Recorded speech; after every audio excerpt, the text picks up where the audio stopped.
The story of Captain Phillips and Somali pirates. A ship flying the American flag, named the Maersk Alabama, was passing through the Indian Ocean. It was carrying humanitarian aid cargo from Oman to Kenya. When the ship was about 440 kilometers away from the coast of Somalia, lights suddenly appeared on its radar. The crew scanned the area and noticed a small boat approaching the ship. This sight immediately triggered concern among the crew, as this was the third such incident in the last 24 hours. The previous two boats had approached, but eventually moved away. However, this time, as the boat came closer, the crew heard a voice over the radio. In such situations, ships usually increase their speed to escape. However, this strategy only works if the pirates are far away. The top speed of a large ship like the Maersk Alabama is around 18 to 20 knots, while the speedboats used by Somali pirates can easily reach speeds of 25 knots or more. Seeing the pirates' boat approaching rapidly, Captain Richard Phillips sounded the alarm, and the crew rushed to the ship's safe room. The ship had limited defensive options, only water hoses to deter the pirates from boarding. However, these proved ineffective. Within moments, the pirates climbed aboard the ship. The first pirate, armed with an AK-47, made his way to Captain Phillips. Out of the 19 crew members, 14 managed to reach the safe room, 2 hid, and Captain Phillips, along with 2 other crew members, remained on the bridge, the ship's command center. The crew tried to destabilize the pirates by rocking the ship, causing their boat to sink and preventing their escape. In total, 4 pirates successfully boarded the ship, led by an 18-year-old named Abduwali Muse. The pirates surrounded Captain Phillips and his 2 crew members, pointing their guns at them. They assured the captain that they meant no harm and only wanted money. "Relax, nobody gets hurt. We want money. If we get paid, everything will be okay," they said. Captain Phillips shut down the ship's engines. The pirates demanded to know where the rest of the crew was, but one crew member, Zahid Reza, told them that the others would not come out until they felt safe. Muse insisted on seeing the rest of the crew, and Reza agreed to take him, but only if he left his weapon behind.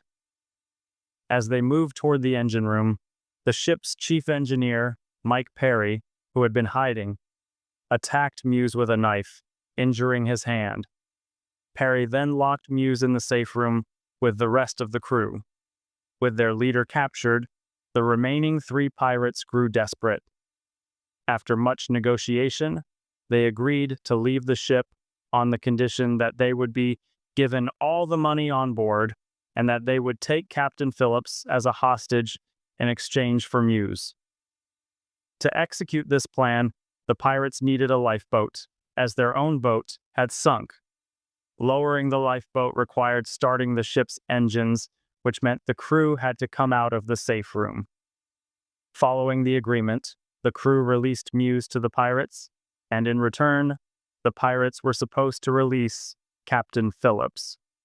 However, as soon as Muse was handed over, the pirates took Captain Phillips hostage and escaped in the lifeboat.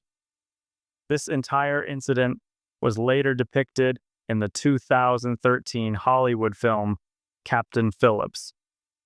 While hijackings had been occurring for years, this incident brought global attention to Somali piracy, especially since it involved an American ship. The story of the crew retaking the ship. By the late 1990s, piracy had become an organized industry. Armed gangs recruited young men, providing them with speedboats, weapons, and tracking devices. The Puntland region, in particular, became a hub for piracy.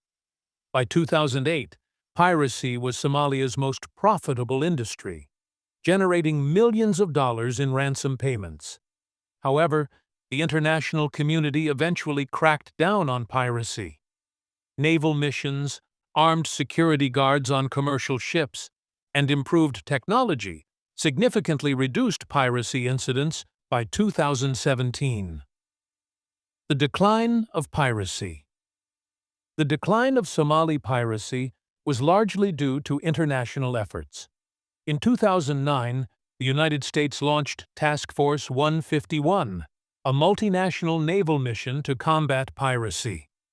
The European Union and NATO also initiated counter-piracy operations. Additionally, commercial ships began employing armed security guards, making it nearly impossible for pirates to hijack vessels. By 2013, piracy incidents had dropped to just 15, compared to 237 in 2011. However, piracy resurfaced in 2023 due to the diversion of naval resources during the Hamas-Israel conflict. In December 2023, Somali pirates hijacked the MV Ruin, marking the first successful hijacking in years. The Indian Navy later rescued the hostages, and 35 pirates were arrested. Despite these incidents, piracy remains a shadow of its former self. The root causes of piracy. The root causes of Somali piracy lie in poverty, unemployment, and the exploitation of Somalia's resources by foreign entities. Illegal fishing and toxic waste dumping devastated the local economy and environment, pushing many to turn to piracy as a means of survival. While piracy is not a justifiable response, it highlights the need for international efforts to address the underlying issues in Somalia. Piracy in Somalia is a complex issue rooted in decades of instability, exploitation, and poverty. While international efforts have significantly reduced piracy, the root causes remain unaddressed. As the world moves forward, it is crucial to ensure that the people of Somalia are given the support they need to rebuild their lives and livelihoods.